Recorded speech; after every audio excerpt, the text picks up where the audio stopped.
E, João Paulo, quando a gente fala de mercado de transferências, é óbvio que o torcedor tem muito interesse em quem pode vir, quem pode chegar, mas obviamente o Ceará e o departamento de futebol como um todo também está atento a quem pode sair. E aí eu pergunto a você, chegaram de fato algumas propostas por alguns jogadores. Aí nas últimas semanas, algumas especulações que a gente ouviu: Richard indo para o Cruzeiro, Janderson para o CRB, o Eric Pulga foi um jogador que atraiu muito interesse, mas de fato, concretamente, algum jogador pode deixar o Ceará ainda nessa janela de transferências? Concretamente e de maneira muito direta. Oficial, uma consulta sobre o Janderson. Richard nada e Eric Pulga nada. E o Janderson de fato seria o CRB ou o time o senhor não pode revelar? Criciúma, só. Criciúma. O Criciúma procurou, então, para saber a situação do Janderson, né? Mas o Ceará pensa em se desfazer de alguns atletas ou esse elenco mesmo vocês querem ficar com ele até o final da temporada? Um ponto importante, não é polemizar, não. O Lucas Ribeiro nos procurou e pediu para sair do clube.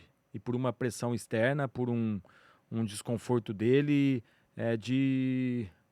o mundo de hoje, de não aguentar a pressão. O Janderson está no clube desde o ano passado, se eu não estiver enganado, ou ano passado, desde 23. E eu tenho histórico de ter trabalhado com o Janderson durante 1 ano e meio, 2 anos no Atlético Goianiense. O Janderson ele é um atleta que ele tem características muito importantes. E nós não podemos ser leigos ou levianos de falar que o Janderson não é um dos 4 ou 5 extremos mais importantes de uma Série B. O cara performou num Corinthians, o cara performou num Grêmio, no Atlético Goianiense. Então, nós não podemos sucumbir à pressão externa. Até mesmo aqui no Ceará, né? Ele começa o ano de 2023 muito bem com o Gustavo Morínigo, né? Ele era um dos caras que chamava atenção tanto com o Eric como também com o Vitor Gabriel, né? Eram os três que eram ali os titulares do Ceará naquele ano de 2023. Exato, e esse é o ponto. O individual favorece o coletivo e o coletivo favorece o individual. E também ao contrário. Só que esse momento do Ceará ele é muito positivo. Ok, o Janderson entrou bem em alguns jogos, inclusive no último jogo.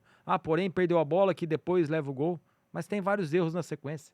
Então, assim, não adianta o nosso torcedor pautar numa crítica para a gente desvalorizar o que nós temos internamente. O Janderson hoje ele é parte inserida no grupo de atleta e com uma relevância muito grande, sim, independente de estar titular ou não. E ele vai retomar o caminho dele e vai nos ajudar muito.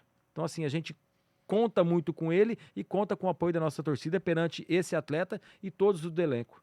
Agora, nós vamos errar. A diretoria vai errar, a comissão vai errar, os atletas vão errar. Agora, nós temos que ir todos juntos, porque o nosso objetivo final é lá em novembro.